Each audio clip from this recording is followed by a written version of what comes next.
में लेकर बैठिएगा। जो इंपॉर्टेंट तथ्य होंगे उन तथ्यों को आप लोग अवश्य नोट करिएगा। और टॉपिक आज की हमारी है DSSB पर अगर हम बात करें तो सतत विकास लक्ष्य है, sustainable development goal. Very very most important topic. और ये सवाल यूजीसी में भी इनके सिलेबस में मेंशन है, और अगर हम बात करें तो DSSB में भी आप लोगों से यहां से सवाल पूछे जा सकते हैं। ठीक है, सतत विकास लक्ष्य को ही धारणीय विकास लक्ष्य भी कहा जाता है। धारणीय विकास लक्ष्य भी बोला जाता है इसी को। ठीक है, और आपको बता दूं कि सतत विकास लक्ष्य का जो तात्पर्य है, जो मीनिंग है, वो क्या दर्शाता है कि वर्तमान में लोगों की आवश्यकताओं और आकांक्षाओं को इस प्रकार से पूरा करना है कि आगे आने वाली पीढ़ियों की अपनी आवश्यकताओं को पूरा करने की सामर्थ्य पर कोई आंच ना आए। वही शब्द रिलेट कराता है सस्टेनेबल डेवलपमेंट गोल या सतत विकास लक्ष्य। अब सतत विकास लक्ष्य की बात अगर हम करें तो संपोषणी या निर्वाहनी या टिकाऊ या शाश्वत या सतत विकास आदि शब्द में प्रयोग में लाए जाते हैं। इसके कई नाम हैं। जैसे अगर मैं बात करूं सतत विकास में तो एक वाहनी शब्द भी रिप्रेजेंट होता है। सतत विकास में एक शब्द संपोषणी रिलेट होता है। सतत विकास में एक शब्द निर्वाहनीय यूज होता है, एक शब्द टिकाऊ यूज होता है, एक शब्द जो है शाश्वत यूज होता है, और एक सतत विकास लक्ष्य और धारणीय विकास लक्ष्य। तो कई नाम हैं इसके जो प्रस्तुत किए जाते हैं सस्टेनेबल डेवलपमेंट गोल के अंतर्गत। अब ध्यान से सुनिएगा, यहां कहा जा रहा है आप लोगों से कि सतत विकास लक्ष्य से हमारा क्या तात्पर्य है। सतत विकास यह विचार है कि मानव विकास की भविष्य की पीढ़ी की अपनी जरूरतों को पूरा करने की क्षमता से समझौता किए बिना रहना चाहिए और अपनी जरूरतों को पूरा करना चाहिए।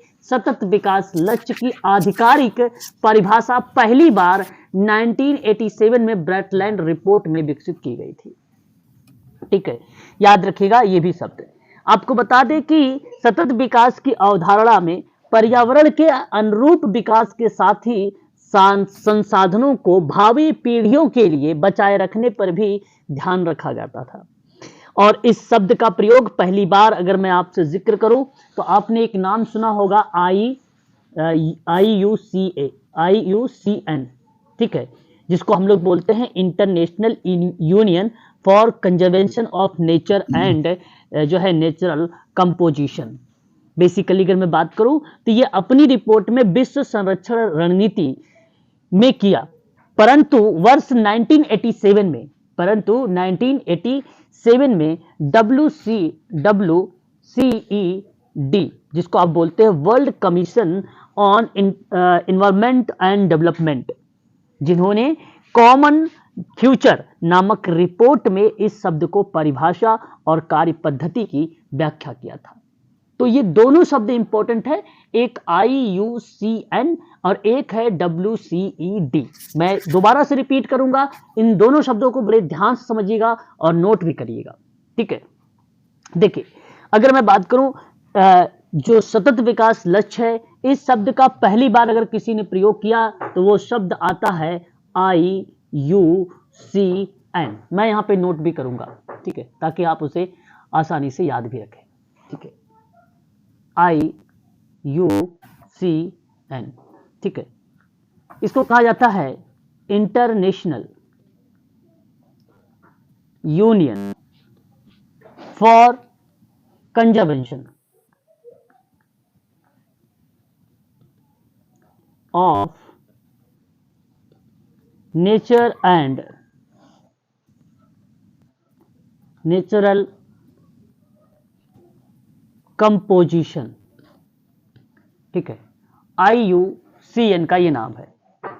इसने क्या किया, इसने अपनी रिपोर्ट विश्व संरक्षण रणनीति में, किसमें, विश्व संरक्षण रणनीति में किया, ठीक है, इसमें इसने किया। परंतु वर्ष की अगर हम बात करें, परंतु वर्ष 1987 में अगर हम बात करते हैं तो WCED का नाम आता है। W याद रखेंगे, CED का नाम आता है। इसका मतलब है वर्ल्ड कमीशन ऑन एनवायरमेंट, ठीक है, एंड एक मिनट, एंड डेवलपमेंट ने कॉमन फ्यूचर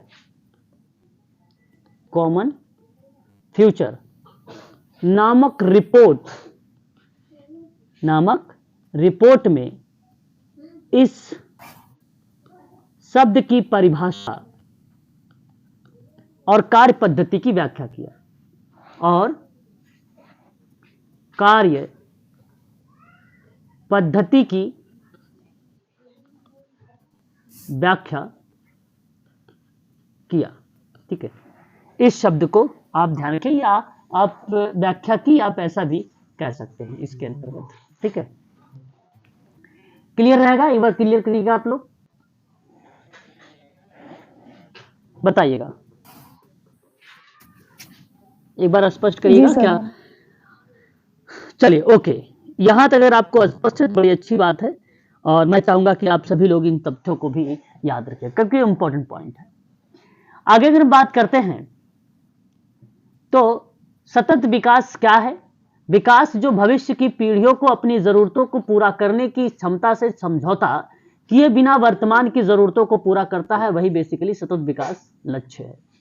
सतत विकास की सबसे व्यापक रूप से स्वीकृति परिभाषा जो है ब्रटलैंड आयोग ने अपनी रिपोर्ट आवर कॉमन फ्यूचर 1987 में दी थी, जो कि भी मैंने आपको बताया है। सतत विकास लोगों और ग्रह के लिए एक समावेशी और टिकाऊ और लचीला भविष्य बनाने की दिशा में ठोस प्रयासों का आह्वान करता है, और यह प्रक्रिया सतत विकास का पार्ट मानी जाती है, ठीक है। ये 3 पॉइंट रहेंगे। सतत विकास क्यों महत्वपूर्ण है?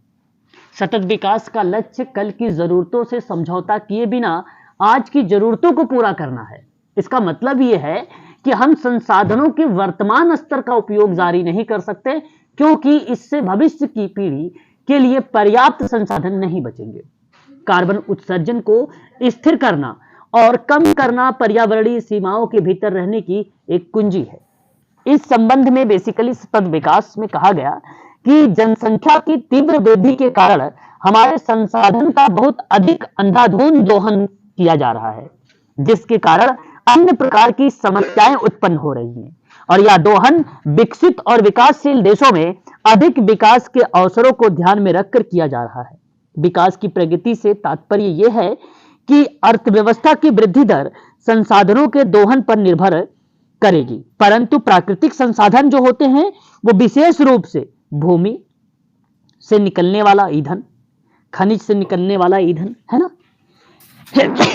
जिस पर वर्तमान औद्योगिकी निर्भर है, और वे निश्चित रूप से सीमित है। तो इसी कंडीशन में ये क्यों महत्वपूर्ण है? जो वर्तमान स्तर का उपयोग को दर्शाते हुए ना करके वो भावी पीढ़ियों पर बातचीत करता है ना। तो यह एक प्रकार से सतत विकास की संकल्पना है, जिसको आप रिलेट करा सकते हो नाम से भी, जो है दोहन से, ठीक है। तो ये बात आपको इसके अंतर्गत ध्यान रखना होगा, ठीक है। आगे बात करते हैं। अगले पॉइंट में कहा गया कि सतत विकास लक्ष्य के जो है 3 स्तंभ हैं। बहुत इंपॉर्टेंट शब्द है ये भी। 3 स्तंभ है। एक है अर्थव्यवस्था, दूसरा है सामाजिक, तीसरा है पर्यावरण। सतत विकास के 3 स्तंभ हैं, ये आपको ध्यान रखना है। सतत विकास के मूल तत्व है। सतत विकास के 3 मुख्य तत्व जैसे आर्थिक विकास, सामाजिक समावेश और पर्यावरण संरक्षण, इसमें सामंजस्य स्थापित करना है, अत्यंत महत्वपूर्ण है। सतत विकास, सतत आर्थिक विकास, सतत आजीविका प्राप्त करना, प्रकृति के साथ सद्भाव में रहना, उचित प्रौद्योगिकी सतत विकास के लिए महत्वपूर्ण होता है। है ना। तो इन 3 मुख्य तत्वों को भी आपको ध्यान रखना है, जिसे हम स्तंभ के नाम से जानते हैं। परीक्षा के दृष्टिकोण से देखा जाए तो ये बड़ा ही महत्वपूर्ण है। आगे बात करता है पर्यावरणीय स्थिरता क्या होती है। तो इस संबंध में अगर हम बात करें तो यह प्रकृति का संसाधनों के अटूट स्रोत के रूप में उपयोग करने से रोकता है और इसकी सुरक्षा और तर्क संगतता उपयोग सुनिश्चित करता है।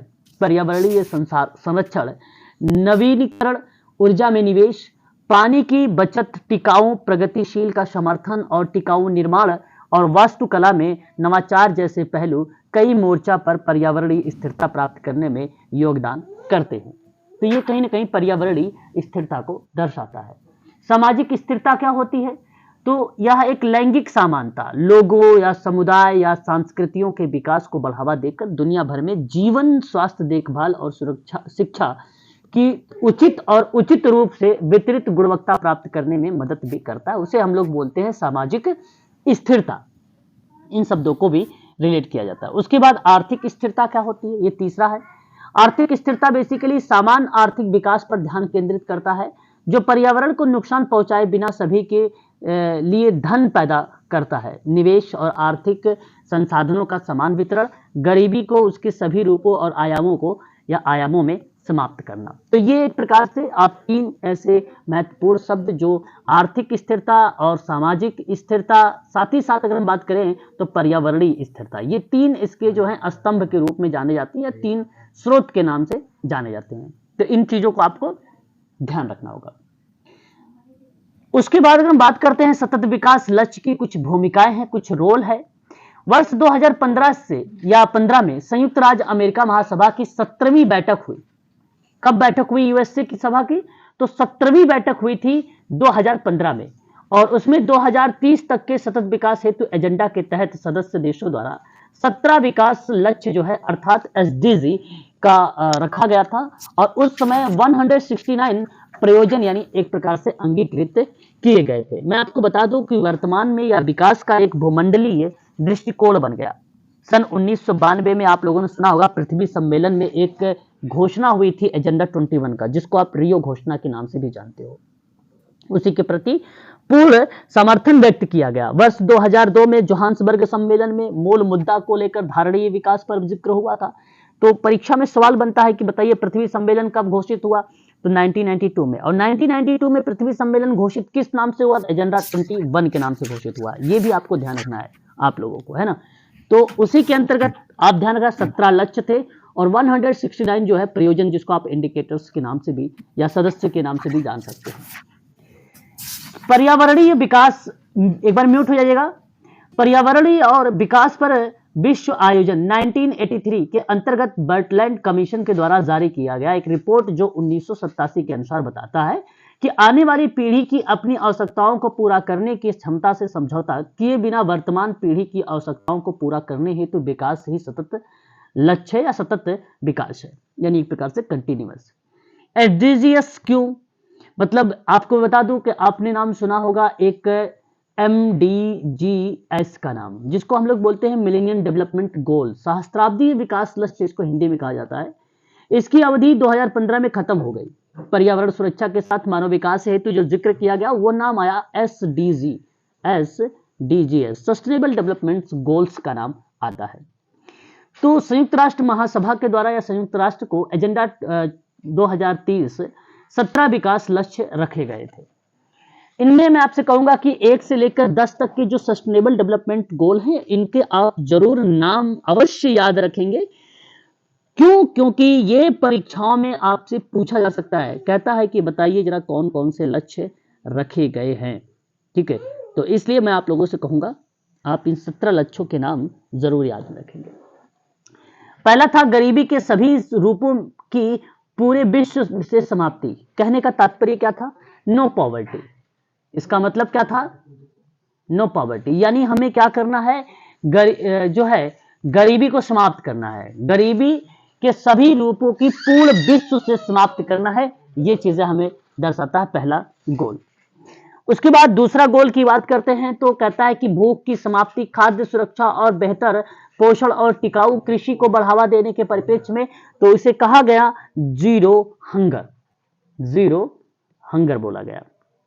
ठीक है, तो ये आपको ध्यान रखना होगा। ये 2 पॉइंट जो हैं आपके इंपॉर्टेंट है परीक्षा के दृष्टिकोण से। ये तो हमेशा पूछे ही जाते हैं आप लोगों से, कभी भी पूछ लेता है भाई कि बताइए नो पॉवर्टी, या तो इसको एलिमेंट करने में भी आता है मजा, क्योंकि ऑप्शन में अगर कोई और भी पूछता है तो यह एलिमेंट में भी बड़ा महत्वपूर्ण भूमिका निभाता है। आप एलिमेंट भी कर सकते हो, तो इसलिए पहला दूसरा को आप अवश्य याद में रखिएगा। ठीक है, और इजी भी है।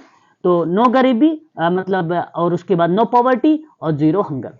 ठीक है, तीसरा कहता है कि सभी आयु के लोगों में स्वास्थ्य और सुरक्षा और स्वास्थ्य जीवन को बढ़ावा देने के संबंध में बात कर रहा है, यानी एक प्रकार से good health and well being की बात करता था, जो आपका आता है थर्ड। सभी आयु के लोगों में स्वास्थ्य को लेकर, सुरक्षा को लेकर, स्वास्थ्य जीवन को बढ़ावा देने के संबंध में जिक्र किया गया था। चौथा था समावेशी और न्याय संगत गुणवत्ता युक्त शिक्षा सुनिश्चित करने के साथ ही सभी को सीखने का अवसर देना। ये चौथा था। ये बेसिकली अगर हम बात करते हैं तो कहीं ना कहीं अगर हम जिक्र करें तो यह आपको बताता है क्वालिटी एजुकेशन को लेकर, है ना, समावेशी और न्याय संगत गुणवत्तापूर्ण शिक्षा। तो इसका मतलब क्या था, रिप्रेजेंट करता है ये एक प्रकार से क्वालिटी एजुकेशन को लेकर। ठीक है, तो ये 4 आपके लक्ष्य हो गए, no poverty, zero hunger and good health and wellbeing, and तीसरा आ जाएगा आपका क्वालिटी हेल्थ, क्वालिटी एजुकेशन। ठीक है, तो ये तो 4 आपको, मुझे उम्मीद है कि आप लोग याद भी कर लिए होंगे। 4 अभी याद भी हो गया होगा आप लोगों को। क्या याद हुआ है कि नहीं याद हुआ, बताइए। जी सर, जी सर, हो गए सर। हाँ, ये 4 आपके देखो वेरी इंपॉर्टेंट है। आपको मैं बता रहा हूँ केवल 10 तक ही याद करना है। आपको 10 तक याद करने हैं। अगर 10 याद है तो इससे जो भी सवाल बनाएंगे आप आसानी से कर लेंगे। 17 को उधर आएगा ही नहीं। अभी उधर भी बता दूंगा, आपको इजीली याद कर लोगे। ठीक है, हालांकि मैंने इस पर एक वीडियो बना रखा था पहले ट्रिक के माध्यम से, है ना, MDGS करके ट्रिक बनाया था। उस ट्रिक से भी आप चाहो तो याद कर सकते हो, लेकिन ट्रिक्स में ज़्यादा होश पोश हो जाएगा। इस तरीके से आप आसानी से भी कर सकते हो। ठीक है, आगे बात करते हैं लक्ष्य 5 पर। लैंगिक समानता प्राप्त करने के साथ ही महिलाओं और लड़कियों के सशक्त करना, महिलाओं और लड़कियों को सशक्त करना। यहाँ पे अगर हम बात करते हैं तो कहीं ना कहीं जो शब्द रिलेट कराया, वो शब्द रिलेट कराया है जेंडर इक्वलिटी का, इक्वलिटी को। तो याद रखिएगा आप सभी लोग, जेंडर इक्वलिटी जो है लक्ष्य 5, जो लैंगिक समानता की बात करता है। तो मेरे कहने का जो भाव है, नो पॉवर्टी पहला लक्ष्य है, दूसरा जीरो हंगर है, तीसरा good health and well being है, चौथा जो है क्वालिटी एजुकेशन है, पांचवा जो है आपका जेंडर हेल्थ है, जो सॉरी जेंडर इक्वलिटी है, जेंडर इक्वलिटी है। तो ये 5 आपको इस तरीके से याद भी रखना होगा। ठीक है, एजुकेशन के बाद जेंडर इक्वलिटी को लेकर। ठीक है, उसके बाद अगर हम बात करते हैं तो छठे का आता है कि सभी के लिए स्वच्छता और पानी के सतत प्रबंधन की उपलब्धता को सुनिश्चित करना। यह भी सस्टेनेबल डेवलपमेंट गोल के अंतर्गत रखा गया, यानी एक प्रकार से क्लीन वाटर एंड सैनिटेशन शब्द को यूज किया गया इसमें। तो यानी एक प्रकार से आप कह सकते हो कि सभी के लिए स्वच्छता और पानी के सतत प्रबंधन, यानी लगातार, यानी सस्टेनेबल मैनेजमेंट की उपलब्धता को सुनिश्चित करना होगा। ये बात इसके अंतर्गत कही गई थी। 7वां कहता है सस्ती और विश्वसनीय, टिकाऊ और आधुनिक ऊर्जा तक पहुंच को सुनिश्चित करना। ये आपका 7वां दर्शाता है ना। 7वां में अगर हम लोग बात करते हैं, बड़ा ही इंपॉर्टेंट है ये भी पॉइंट, और आप आसानी से इसके बारे में भी बता सकते हैं। जहां सस्ती विश्वसनीयता की बात हो, टिकाऊ और सुविधा आधुनिक ऊर्जा की बात हो, तो आप सीधा सीधा जवाब दीजिएगा सभी लोग कि यह जो है आपका लक्ष्य जो माना जाएगा वो आपका 7वां माना जाएगा। इंश्योर एक्सेस टू एफोर्डेबल, जो है रिलेबल शब्द को रिप्रेजेंट करता है। यहां पर मैं लिख भी देता हूं ताकि आप आसानी से इसको भी ध्यान रखें। इंश्योर एक्सेस टू एफोर्डेबल, ठीक है, रिलेबल शब्द को आप ध्यान रखिएगा, इसके अंतर्गत आता है, जो sustainable and modern energy for all को प्रस्तुत करता है। आप ये बात कह सकते हो सिंपल शब्दों में कि सस्ती और विश्वसनीय, टिकाऊ और आधुनिक ऊर्जा तक की पहुंच को जो सुनिश्चित करता है वो आपका 7वां होता है। एफोर्डेबल एंड क्लीन एनर्जी जो रिप्रेजेंट करता है वो 7वां आपका लक्ष्य होगा सस्टेनेबल डेवलपमेंट गोल के अंतर्गत। ठीक है, उसके बाद आता है 8वां कि सभी के लिए निरंतर समावेशी और सतत आर्थिक विकास, पूर्ण और उत्पादक रोजगार तथा बेहतर कार्य को बढ़ावा देने के संबंध में, यानी decent work and economic growth की बात कर रहा है एक प्रकार से, है ना। Decent work and economic growth की बात करता है तो वो प्रस्तुत करता है आपका 8वां लक्ष्य। जैसे अभी अभी आप लोगों ने देखा शुरुआत में कि नो पॉवर्टी है, जहां पे गरीबी को खत्म करना है, जीरो हंगर है यानी भूखमरी को भी समाप्त करना है, good health and well being यानी अच्छे स्वास्थ्य की बात करनी है, क्वालिटी एजुकेशन की बात करना है, गुणवत्तापूर्ण शिक्षा की बात करना है 4 में, 5 में जेंडर इक्वालिटी की बात करनी है यानी लैंगिक समानता की बात करनी, बहुत इंपॉर्टेंट है 5वां वाला। 6ठे में क्लीन वाटर एंड सैनिटेशन की बात करनी है, स्वच्छता और पानी की बात करना है, और एफोर्डेबल एंड क्लीन एनर्जी की बात करनी है, और 8वां आपसे कहता है कि decent work and economic growth की बात करनी है। ये शब्द इसके अंतर्गत प्रस्तुत होते हैं। ठीक है, स्पष्ट रहेगा, एक बार क्लियर करिएगा। Yes sir. ओके, उसके बाद हम कहते हैं कि 9वां की लचीले बुनियादी ढांचे और समावेशी और सतत औद्योगिकीकरण को बढ़ावा देने के संबंध में। ठीक है, तो इसके अंतर्गत अगर हम बात करते हैं 9 पॉइंट पे, तो दर्शाता है एक प्रकार से इंडस्ट्रियल शब्द को, इनोवेशन शब्द को एंड इंफ्रास्ट्रक्चर शब्द जो रिप्रेजेंट होता है वो दर्शाता है आपका 9। सस्टेनेबल डेवलपमेंट गोल आपको क्या कहता है कि लचीले बुनियादी ढांचे, समावेशी और सतत औद्योगिकी को बढ़ावा देना, देशों के भीतर और बीच असमानता को कम करने को प्रस्तुत करता है। ये आपको दर्शाता है सस्टेनेबल डेवलपमेंट गोल 9। ठीक है, उसके बाद अगर हम बात करते हैं जो है 10 कहता है कि देश के भीतर और देश के बीच और भीतर असमानता को कम करना, है ना, असमानता को कम करना है, बिल्कुल रिड्यूस करना है इन इक्वलिटीज को रिड्यूस करना। रिड्यूस का मतलब क्या होता है? कम करना। किसको कम करोगे? असमानता को कम करोगे। किसको कम करोगे? असमानता को कम करोगे। इस शब्द को आप जरूर ध्यान में रखेंगे इस संबंध में, असमानता को कम करना, देश के भीतर और भीतर असमानता को। ठीक है, उसके बाद वही बात करते हैं 11 पे, तो सुरक्षित और लचीले और टिकाऊ शहर और मानव बस्तियों का निर्माण के संबंध में। ठीक है, तो यहां अगर हम बात करते हैं जो है दर्शाता है सस्टेनेबल सिटीज एंड कॉमर्शियल शब्दों को रिप्रेजेंट किया गया है। कॉमर्शियल शब्दों को मानव बस्तियों का निर्माण में, तो जाहिर सी बात है कॉमर्शियल शब्द को प्रस्तुत किया गया।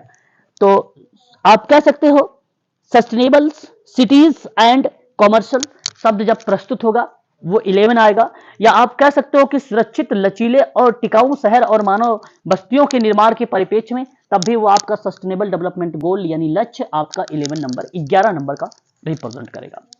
तो 10 इंपॉर्टेंट है, 10 आप ध्यान रखिएगा। बाकी तो आप ऐसे भी 2-4 बार मैं पढ़ाऊंगा या क्वेश्चन जब आएगा करवाऊंगा तो वहां पर भी आप इन चीजों को याद कर सकते हो आसानी से, लेकिन 10 तक तो जरूर आपको पता होना चाहिए, है ना, इंपॉर्टेंट है 10 तक। अस्थायी खपत और उत्पादन पैटर्न को सुनिश्चित करना, यह आपको 12वां पॉइंट दर्शाता है, 12वां आपका लक्ष्य है ना। एक प्रकार से रिस्पॉन्स कंज्यूमर की बात करता है, कंज्यूम की बात करता है, या आपका लिए कंजप्शन की बात करती है प्रक्रिया। ठीक है, तो आप अस्थायी खपत और उत्पादन पैटर्न को सुनिश्चित संदर्भ में रिप्रेजेंट करता है, एक प्रकार का प्रोडक्शन है।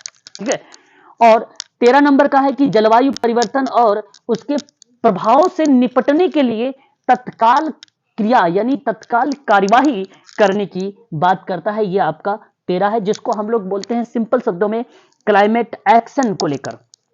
तो जब जलवायु परिवर्तन की बात होती है या उसके प्रभाव से निपटने के लिए बात होती है, तो ऐसे में सस्टेनेबल डेवलपमेंट गोल का 13वां नंबर का पॉइंट आ जाता है, वो उसको हम इंग्लिश में कहते हैं क्लाइमेट एक्शन। क्रिया का मतलब एक्शन या कार्यवाही भी आप कह सकते हो। 14 नंबर का पॉइंट आता है अस्थायी सतत विकास के लिए महानगरों, समुद्री और समुद्री संसाधनों का संरक्षण और उपयोग की बात की गई है। 14वां नंबर पर लाइफ बिलो वाटर की बात की गई। यहां सिंपल शब्दों में आप समझे, लाइफ बिलो वाटर शब्द को रिप्रेजेंट किया गया। 14 पॉइंट पर कहता है कि अस्थायी सतत विकास के लिए महासागर, समुद्र, समुद्री संसाधनों का संरक्षण करना है और उसका उपयोग करना है। 15 नंबर का कहता है कि सतत उपयोग को बढ़ावा देने वाली स्थलीय पारिस्थितिकीय प्रणालियों, सुरक्षित जंगलों, भूमि क्षरण और जैव विविधता के बढ़ते नुकसान को रोकने का प्रयास करना है। यह आपका 15 नंबर का गोल बन जाता है, जिसको हम लोग बोलते हैं लाइफ ऑन लैंड करके जो जवाब दर्शाता है, वो आपका सस्टेनेबल डेवलपमेंट गोल का 15वां लक्ष्य होता है। 16 नंबर पर आपका क्या आता है? सतत विकास के लिए शांतिपूर्ण और समावेशी समितियों को बढ़ावा देने के साथ ही साथ सभी स्तरों पर, ठीक है सर, सभी स्तरों पर उन्हें प्रभावी और जवाबदेह पूर्ण बनाना, ताकि सभी के लिए न्याय जो है सुनिश्चित हो सके। ये आपका 16 नंबर का आता है ना। इसमें आप ध्यान रखेंगे 2-3 शब्द आते हैं, जैसे पीस शब्द आता है, शांति को दर्शाता है, जस्टिस शब्द आता है जो न्याय को दर्शाता है, एंड स्ट्रॉन्ग इंस्टीट्यूशनल शब्द को भी प्रस्तुत इसमें किया गया है, यानी जो समितियां हैं उसको बढ़ावा देने के साथ ही साथ सभी स्तरों पर उनके प्रभाव को भी दर्शाता है, यानी एक प्रकार से जवाबदेहिता बनाना ताकि सभी के लिए न्याय को सुनिश्चित हो सके। ये आपका 16वां है। तो पीस एक कीवर्ड है, ये 16 नंबर पर आप इसको याद रख सकते हो, ठीक है। Peace, justice and strong institutions को नाम आप ध्यान रख सकते हो। Last very very most important, partnership को दर्शाता है। ये बेसिकली सतत विकास के लिए वैश्विक भागीदारी को पुनर्जीवित करने के अतिरिक्त क्रियान्वयन के साधनों को मजबूत करने की बात करता है, और ये पार्टनरशिप फॉर द गोल्स को रिप्रेजेंट करता है। एक प्रकार से पार्टनरशिप में भागीदारी, वैश्विक भागीदारी को पुनर्जीवित करने के अतिरिक्त क्रियान्वयन के जो है साधनों को मजबूत करने को प्रस्तुत करता है। तो ये थे कुल 17 सस्टेनेबल डेवलपमेंट गोल के अंतर्गत, एसडीजी के अंतर्गत लक्ष्य। इन चीजों को आप अवश्य ध्यान में रखिएगा। परीक्षा के दृष्टिकोण से अगर मैं बात करूं तो ये इंपॉर्टेंट होगा, ठीक है। ये आपके 17 गोल्स रहेंगे। स्पष्ट रहेगा? एक बार क्लियर करिएगा तो फिर मैं आगे बढ़ूंगा। Yes sir. ओके, चलो फिर अब कुछ मैं चाहूंगा कि इसके पॉइंट्स को नोट करें। अच्छा, देखते हैं पॉइंट्स, पहले इसको पढ़ा देता हूं, फिर पॉइंट्स मैं लास्ट में बता दूंगा।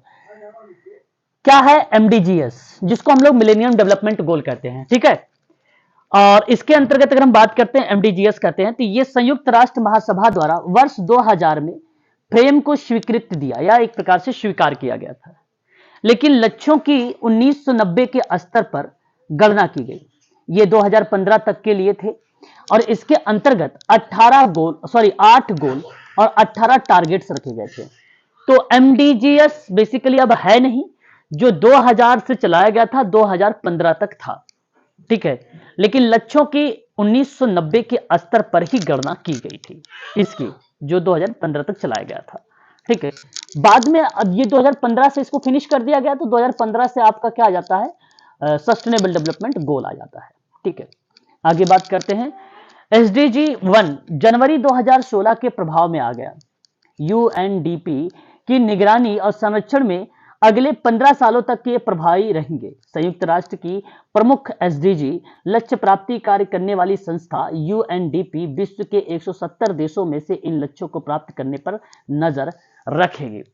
तो इसीलिए कहा जाता है संयुक्त राष्ट्र, अगर हम बात करें सस्टेनेबल डेवलपमेंट गोल में एक अहम भूमिका किसकी है, तो यूएनडीपी की है। इसलिए मैं आप लोगों से कहूंगा कि इसका नाम भी आप अवश्य याद रखेंगे। एक हिस्ट्री के पॉइंट ऑफ व्यू से बात करूं तो हिस्ट्री में इसका नाम बेसिकली ज्यादा पूछा जाता है यूएनडीपी का, ठीक है। तो यूएनडीपी का नाम आप जरूर ध्यान में रखेंगे। और यह आपको क्या बताता है, संयुक्त राष्ट्र की प्रमुख एसडीजी जो लक्ष्य प्राप्त करने वाली संस्था है, वो यूएनडीपी विश्व के 170 देशों में से इन सभी लक्ष्यों को प्राप्ति करने पर नजर रखती है। यूएनडीपी का प्रमुख लक्ष्य इन देशों में गरीबी को खत्म करना, मैंने पहले बता दिया, पहला लक्ष्य है। लोकतांत्रिक शासन व्यवस्था को प्रोत्साहन, पर्यावरण परिवर्तन, आपदा परिवर्तन पर कार्य करना, आर्थिक समानता प्राप्ति आदि पर ज्यादातर केंद्रित रहना, ये चीजें जो है दर्शाता है यूएनडीपी के अंतर्गत। एसडीजी के अंतर्गत अगर हम बात करें तो लक्ष्यों को प्राप्त करने के लिए सरकारी और निजी क्षेत्र और नागरिक समाज तथा सभी लोगों को आपसी सहयोग से काम करना होगा, इसके संबंध में प्रस्तुत होता है। वहीं बात करते हैं तो एशिया और प्रांत के लिए संयुक्त राष्ट्र आर्थिक और सामाजिक आयोग के बारे में। एशिया और प्रशांत के लिए संयुक्त राष्ट्र आर्थिक और सामाजिक आयोग के बारे में, ठीक है। इसको क्या बोला जाता है, जो है United Nations economic and social commission for Asia and the Pacific, ठीक है।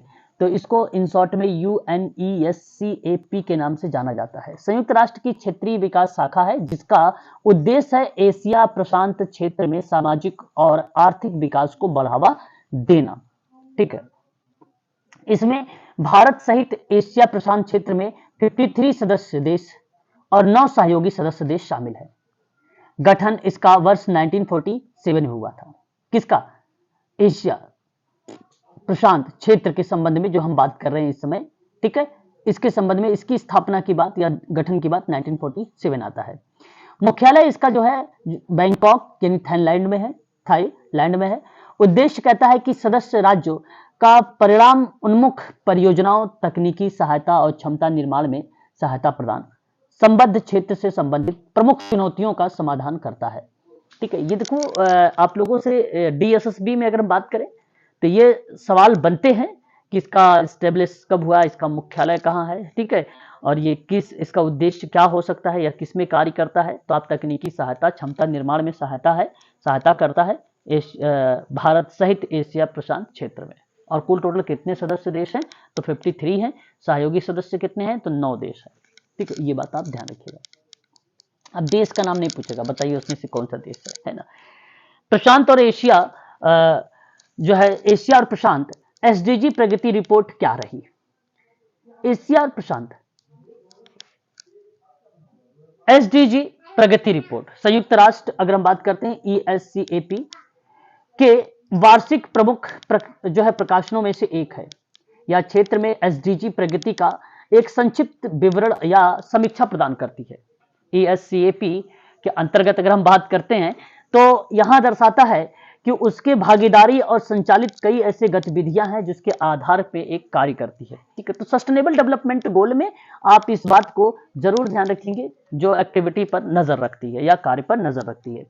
SDG जो है संकेतों पर डेटा उपलब्धता बढ़ाने के लिए प्राथमिकताओं और विशेष रूप से सबसे कमजोर जनसंख्या समूहों पर रेखांकित करती है, जो अधिक न्याय संगत और समावेशी विकास की रणनीतियों का आयाम देने में मदद भी करती है, ठीक है। सस्टेनेबल डेवलपमेंट गोल्स के अंतर्गत अगर हम बात करते हैं तो very very most important points है, ये इस चीज को भी आप लोग ध्यान रखिएगा। ट्रांसफॉर्मिंग आवर वर्ल्ड के लेकर द 2030 यानी 2030 एजेंडा फॉर सस्टेनेबल डेवलपमेंट के संकल्प को, जिसे सतत विकास लक्ष्यों के नाम से भी जाना जाता है। तो ट्रांसफॉर्मिंग आवर वर्ल्ड किससे संबंधित है? सतत विकास लक्ष्य से संबंधित है। ये रिलेट करता है किसको? 2030 एजेंडा फॉर सस्टेनेबल डेवलपमेंट को रिलेट कराता है, ठीक है। उसके संकल्प को ये रिलेट कराता है, तो इसलिए आप ध्यान रखिएगा ट्रांसफॉर्मिंग आवर वर्ल्ड के नाम भी। भारत सहित अगर हम बात करते हैं तो 193 सदस्यों ने सितंबर 2015 में संयुक्त राष्ट्र महासभा की उच्च स्तरीय पूर्ण बैठक हुई थी। वो कौन सी बैठक थी? वो 17वीं नंबर की बैठक थी। इसे स्वीकार किया गया था कि 1 जनवरी 2016 को यह लागू कर दिया जाएगा और इसके तहत कुल 17 लक्ष्य 169 यानी 169 उपलक्ष्य, जिसको आप एसोसिएटेड टारगेट बोलते हो, निर्धारित किए गए, जिन्हें 2016 से 2030 की अवधि में प्राप्त करना है। 2016 से लेकर 2030 तक में आपको 17 जो लक्ष्य दिए गए हैं वो आपको वहां पे खरे उतरने हैं और वहां पे, और साथ ही साथ जो आपको सब टारगेट दिए गए हैं उसको भी आपको क्या करना है? वहां पे खरे उतारना है 169 को, यानी आपको पूर्ण कर लेना है। उल्लेख है कि उनमें कुल 8 लक्ष्य सहस्त्राब्दी विकास लक्ष्यों के से भी लिए गए हैं। जो 17 लक्ष्य हैं, जो पहले मिलेनियम डेवलपमेंट गोल चलाए जा रहे थे 2000 से लेकर 2015 के बीच में, उस गोलों को भी यहां पे 17 गोल के अंतर्गत शामिल किया गया है, जिन्हें एक व्यापक बनाते हुए अपनाया गया है, ठीक है। और आगे अगर हम बात करते हैं तो transforming our world 2030 agenda for sustainable development क्या होता है, इसके बारे में भी थोड़ा सा देख लेते हैं। वर्ष 2015 में संयुक्त राष्ट्र द्वारा अनुमोदित का मतलब होता है स्वीकृति। Transforming our world 2030 agenda for sustainable development संकल्प 2030 एजेंडा पर एक हस्ताक्षरकर्ता देश है। इस 2030 एजेंडे में सतत विकास लक्ष्य और 169 उद्देश्य शामिल है। जहां एक और लक्ष्य 5 की बात करते हैं तो कहता है कि महिला और पुरुष की समानता हासिल करने और सभी महिलाओं और लड़कियों को सशक्त बनाने से जुड़ा एकल लक्ष्य है। वहीं दूसरी ओर पूरे ही एजेंडे में महिला पुरुष समानता की मुख्य धारा में लाने की भी बात की गई है। समाज की मुख्य धारा से जोड़ने की बात करता है महिला और पुरुष को लेकर। ठीक है, तो इस चीज को भी आपको ध्यान रखना है। इसके अंतर्गत 17 लक्ष्यों के अंतर्गत 169 जो विशिष्ट लक्ष्य हैं, उद्देश्य हैं, उनके साथ एसडीजी निरंतर समग्र और समान आर्थिक विकास को बढ़ावा देने, सभी के लिए अधिक अवसर सृजित करने, असमानता कम करने, रहन सहन के मूलभूत स्तर में सुधार करने, समान सामाजिक न्याय को बढ़ावा देना, समावेश प्राकृतिक संसाधनों और पारिस्थितिक प्रणाली में समेकित और निरंतर प्रबंधन को बढ़ावा देने के संबंध में बातचीत की गई। इसका उद्देश्य यही है कि आर्थिक विकास को बढ़ावा देना है, असमानता को कम करना है, स्तर में सुधार करना है, ठीक है, सामाजिक विकास को बढ़ावा देना है, इंक्लूजन चीज़ों को बढ़ाना है, समावेशन को बढ़ाना है, प्राकृतिक संसाधन प्रणालियाँ जो होती हैं उनको निरंतर मैनेजमेंट करना है। इस तरीके की बात कही गई है कुल टोटल, ठीक है, जिक्र किया गया है। ठीक है, तो यहाँ पर ये जो थे मैंने अभी आपको जो बताए हैं सस्टेनेबल डेवलपमेंट गोल के अंतर्गत कुछ इंपॉर्टेंट पॉइंट्स थे, ये था। बाकी और भी चीजें मैं यहाँ पर मेंशन करता हूँ, उसको भी आप ध्यान से देख लीजिए एक बार। ठीक है, क्या क्या मेन तथ्य हैं जो परीक्षा में आप लोगों से पूछे जा सकते हैं। आपने नाम सुना होगा जून 1992 में, ठीक है, ब्राजील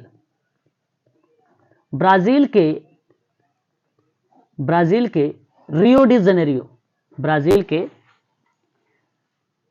ठीक है, मेरी आवाज क्लियर है? Yes sir. ओके, जेनेरियो में पृथ्वी सम्मेलन में 178 से अधिक देशों ने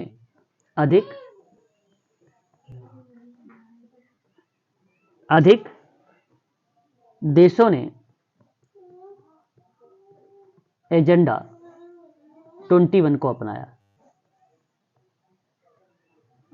बस, ठीक है, ये पहला पॉइंट होगा, क्लियर रहेगा? बता दीजिए। जी सर। ओके, दूसरा पॉइंट अगर हम बात करते हैं, सदस्य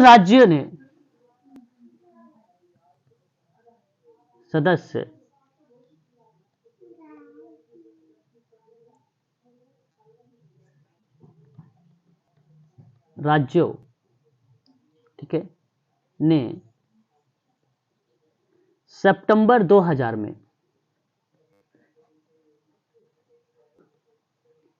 न्यूयॉर्क में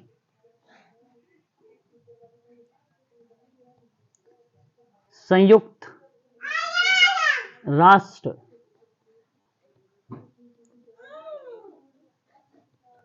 मुख्यालय में मिलेनियम, जिसको आप लोग बोलते हैं सहस्त्राब्दी, ठीक है, मुख्यालय में MDGs मिलेनियम डेवलपमेंट गोल्स को अपनाया। पेपर में कभी कभी आ जाता है MDGs के बारे में पूछ लेता है, तो याद रखिएगा। और ये 2000 से लेकर कब तक था? 2015 तक था। इस चीज को आप ध्यान रखिएगा, ठीक है। 2000 से लेकर 2015 कितने लक्ष्य थे? 8 लक्ष्य थे, ठीक है, ये बात आप ध्यान रखिएगा। उसके बाद सतत विकास लक्ष्य पर जोहान्सबर्ग घोषणा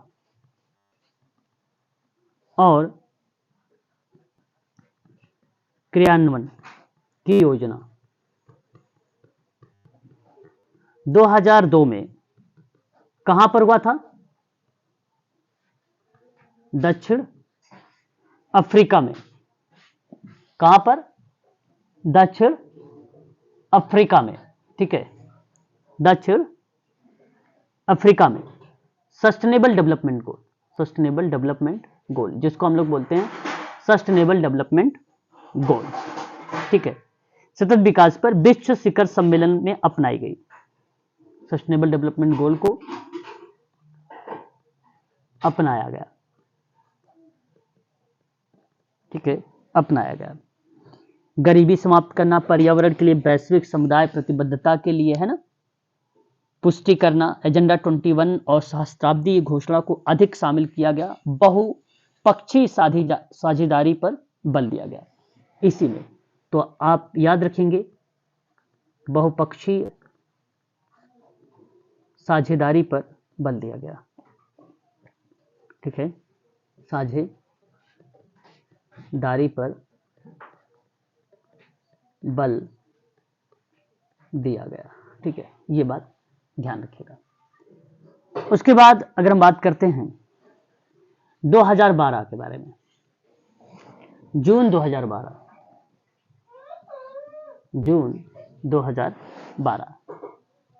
में ब्राजील के रियो डी जेनेरियो, ठीक है, में सतत विकास पर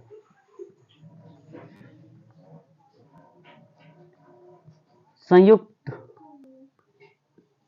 राष्ट्र सम्मेलन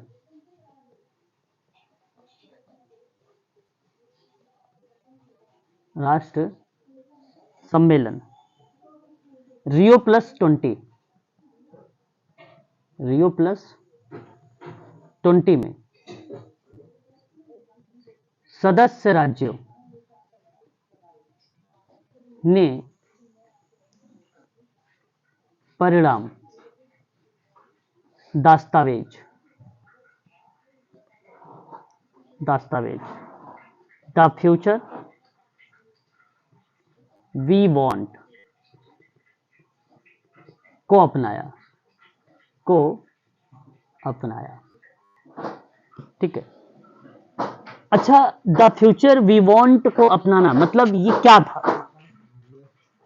ये अगर हम बात करते हैं तो हमारा साझा दृष्टिकोण था ये, है ना। इसका मतलब ये था कि गरीबी उन्मूलन आज दुनिया के सामने सबसे एक बड़ी वैश्विक चुनौती है और सतत विकास के लिए यह अनिवार्य आवश्यक है कि इस संबंध में हम मानवता को तत्काल गरीबी और भूख से मुक्त कराने के लिए प्रतिबद्ध हों, है ना। तो इसके संबंध में जो 17 गोल्स रखे गए हैं उन 17 गोल्स को इसके अंतर्गत शामिल कर दिया गया और कई पॉइंट में इस पर भी जिक्र किया गया है। तो ये हमारा साझा भविष्य पर केंद्रित है, उन्हीं चीजों को ये दर्शाता है, ठीक है। तो इसके अंतर्गत कई पार्ट आते हैं कि जिसमें उन्होंने अन्य बातों के साथ साथ विकास के लिए एक प्रक्रिया शुरू करने का निर्माण किया था, है ना। सतत विकास को लागू करना, अन्य उपाय शामिल करना, वित्त पोषण, छोटे द्वीप, विकासशील राज्यों और अधिक में काम के भविष्य के कार्यक्रमों के लिए जनादेश को शामिल करना, इन सभी को the future of we want में शामिल किया गया था। तो ये चीजें इसके अंतर्गत आती है। उसके बाद अगर हम बात करते हैं तो एक पॉइंट आता है 2013 में महासभा ने एसडीजी पर एक प्रस्ताव विकसित करने के लिए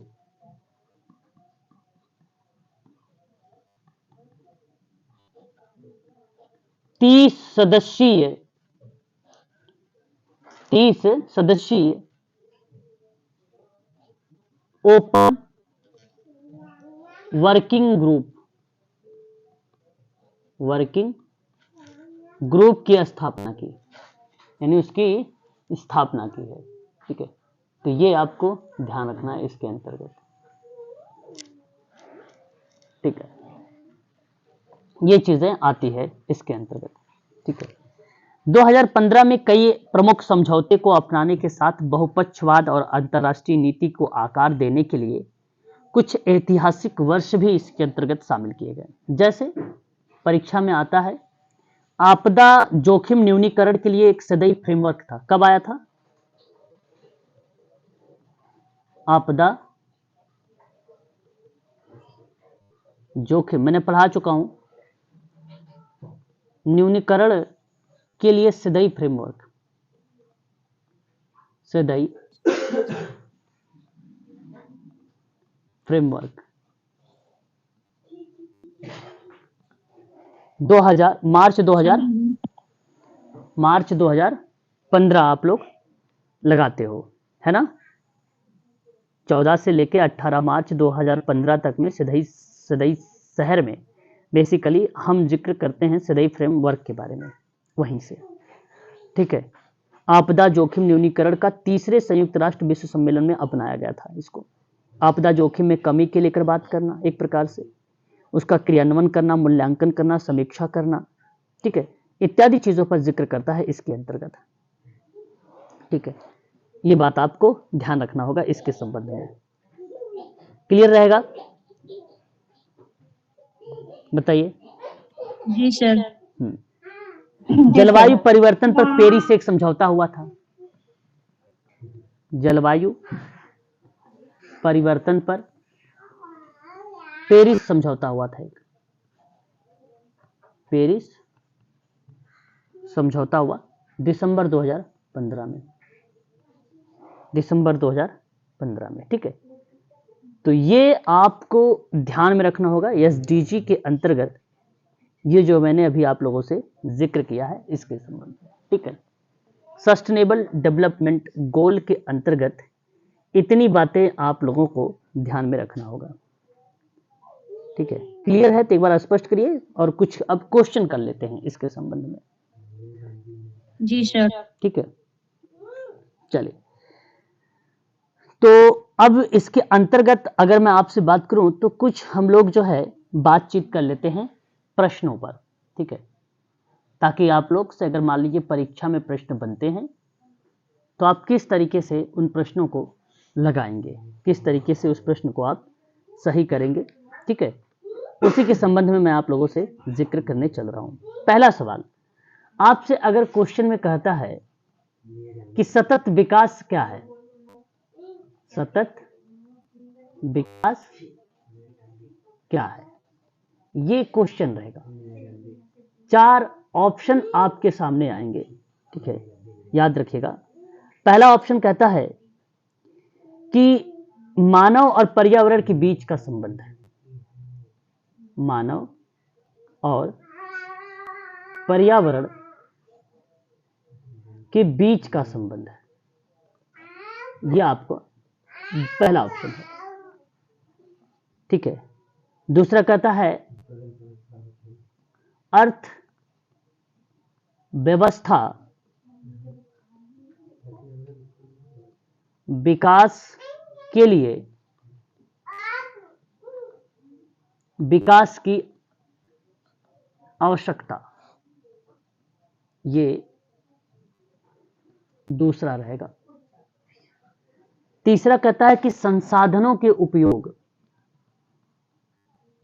संसाधनों के उपयोग की आवश्यकता और भविष्य के लिए उनके संरक्षण को संतुलित करना। डी कहता है उपर्युक्त में से एक से अधिक, उपर्युक्त में से एक से अधिक। बताइए ऑप्शन आप क्या चुनाव करेंगे? Option C. Option D. उपर्युक्त एक से अधिक, एक से अधिक। ऑप्शन डी की तरफ कुछ बच्चे कह रहे हैं, परंतु ऑप्शन डी यहां पे करेक्ट नहीं है। एक से अधिक ऑप्शन सी है। बिल्कुल सही जवाब ऑप्शन यहां पर जो होगा आपका सी करेक्ट होगा। उपर्युक्त एक से अधिक का मतलब है इसके जो ऊपर कूट दिए गए हैं एक में से अधिक बताया है, एक से अधिक। अब किस ऑप्शन को बता रहा है ये जरूरी नहीं है ना, ये जरूरी नहीं। तो ऑप्शन बेसिकली यहां पर अगर जो कोई रिलेट हो रहा है वो केवल और केवल ऑप्शन सी आपका करेक्ट हो रहा है। यहां ऑप्शन सी ही सत्य माना जाएगा आपका। ठीक है, क्वेश्चन नेक्स्ट हमारे सामने, सतत विकास के 3 स्तंभ। क्वेश्चन नंबर नेक्स्ट, सतत विकास के 3 स्तंभ डैश। ऑप्शन ए सामाजिक, पर्यावरणीय या पर्यावरण और समानता। ऑप्शन बी सामाजिक, पर्यावरण और आर्थिक।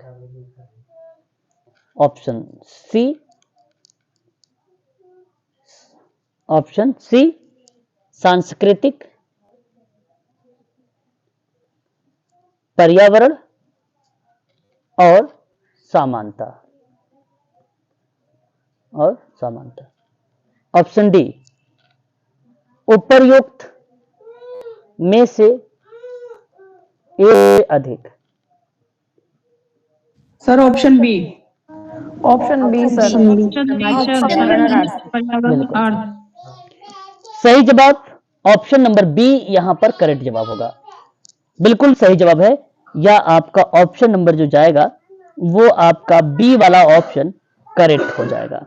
यही ऑप्शन सत्य भी माना जाएगा आपका। ठीक है, इसी के अंतर्गत हमें देखने को मिलता है।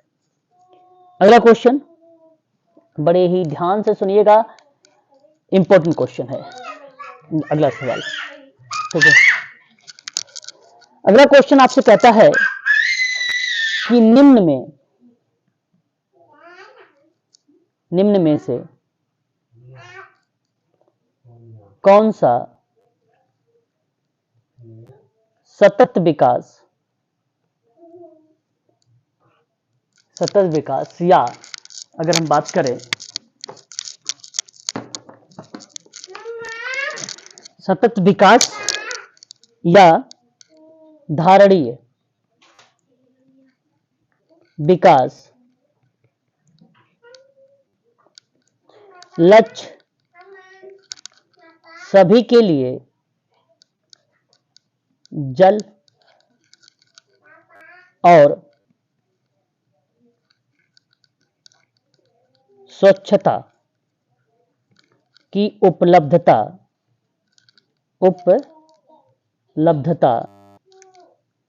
और सतत प्रबंधन सुनिश्चित करता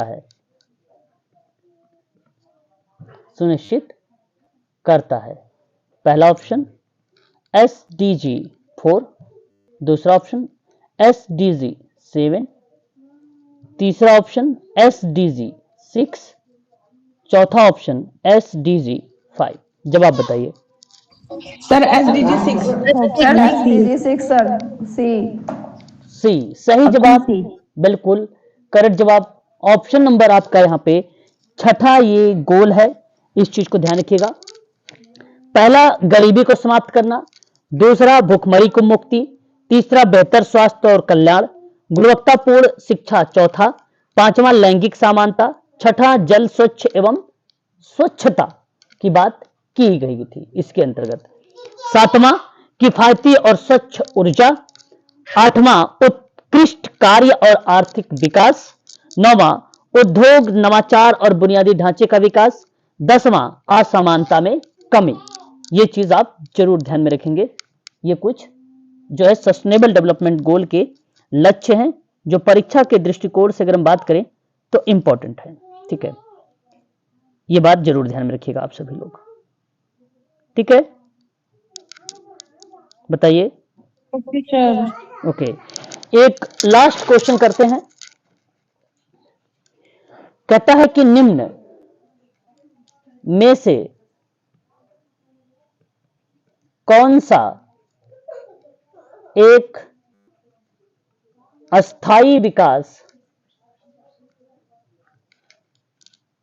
लक्ष्य नहीं है जिसे 2030 तक प्राप्त करने का लक्ष्य रखा गया है?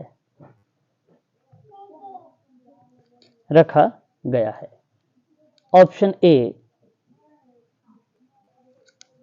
लैंगिक असमानता, ऑप्शन बी शून्य भूखमरी, सी अच्छा स्वास्थ्य एवं कल्याण, ऑप्शन डी अंतरिक्ष अनुसंधान। Sir option D. Option D sir, अंतरिक्ष अनुसंधान। हाँ बिल्कुल सही, ठीक है भाई, ठीक है। तो सही जवाब ऑप्शन डी आपने बताया है, जो अंतरिक्ष अनुसंधान बेसिकली यह एक अस्थायी विकास लक्ष्य नहीं है, ये बात आप कह सकते हैं। और सही जवाब ऑप्शन नंबर आपका डी ही माना जाएगा। ठीक है, एक सवाल और सम्मिलित कर दीजिए फटाफट। सम्मिलित करने वाला सवाल दूंगा और नीचे दूंगा यहां पे। ठीक है, आपको सम्मिलित करना है। ठीक है, ध्यान से थोड़ा सा सुनिएगा। SDG 10 जलवायु परिवर्तन, SDG 13 भूमि पर जीवन, SDG 14 असमानताओं को या असमानताओं से कमी, और SDG 15 जल के नीचे का जीवन। ये आपको बताना है A B C D 1 2 3 4। ठीक है, ऑप्शन आपके सामने। अब यहां पे पहला ऑप्शन A का 1, B का 2, C का 3, D का 4। दूसरा A का 2, B का 3, C का 1, D का 4। 3 ऑप्शन आपसे। A का 3, B का 2, C का 4, D का 1। ऑप्शन फोर्थ, A का 3, B का 1, C का 4, D का 2। बताइए जरा ऑप्शन कौन सा सही होना चाहिए यहाँ पे? सर ऑप्शन पहले वाला। ऑप्शन पहला, ओके। पहला ऑप्शन सर। नो, ए का तो थर्ड है। SDG 10 में असमानताओं में कमी है।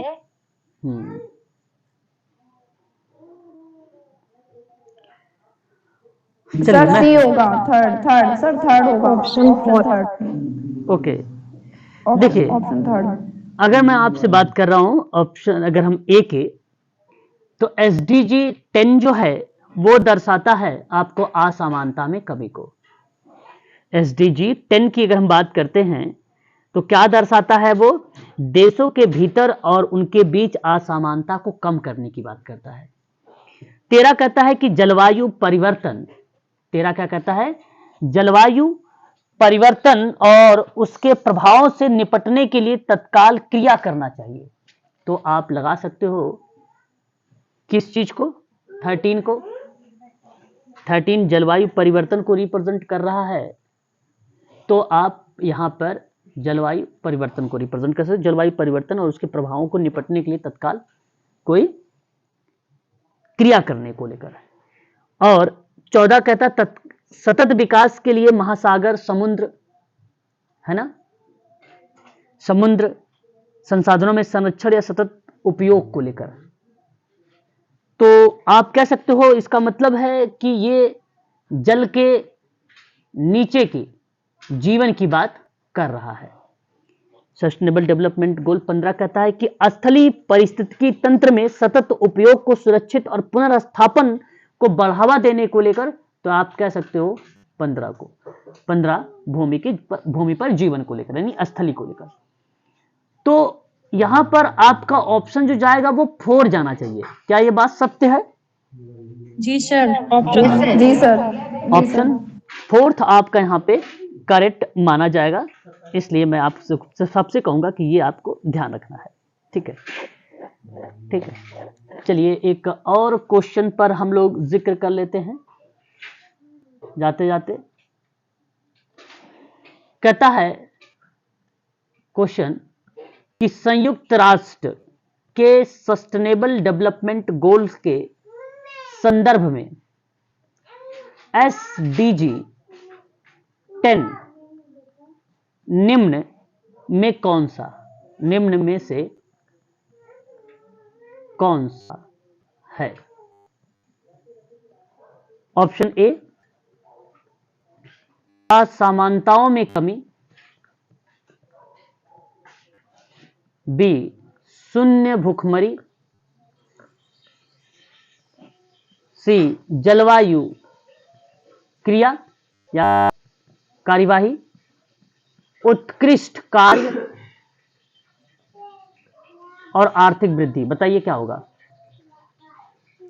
असमानताओं में कमी। हाँ, बिल्कुल सही जवाब ऑप्शन नंबर ए आपका करेक्ट हो जाएगा। असमानताओं में कमी दर्शाता है। शून्य भूखमरी आपका जो है, शून्य भूखमरी 2 SDG 2 हो जाएगा, और उत्कृष्ट कार्य और आर्थिक वृद्धि जो है आपका 8 हो जाएगा। ठीक है ना? और जलवायु क्रिया आपका 13 हो जाएगा, और असमानताओं में कमी जो है आपका 10 हो जाएगा। क्लियर रहेगा ना? हाँ, बस ये है कुछ क्वेश्चंस। आज आपका ये टॉपिक भी सस्टेनेबल डेवलपमेंट गोल भी फिनिश हो गया है। कल हम लोग देखते हैं क्या सिलेबस में आपका रह गया है, उस चीज को भी लेकर हम लोग बातचीत कर लेंगे। ठीक है, लगभग आपका सिलेबस अब तो पूर्ण रूप से ही समाप्त हो गया है। जो भी 2-4 चीजें रह गई उसको भी फिनिश कर दिया जाएगा जल्द ही। ठीक है ना? ठीक है, चलिए आज के लिए बस इतना ही।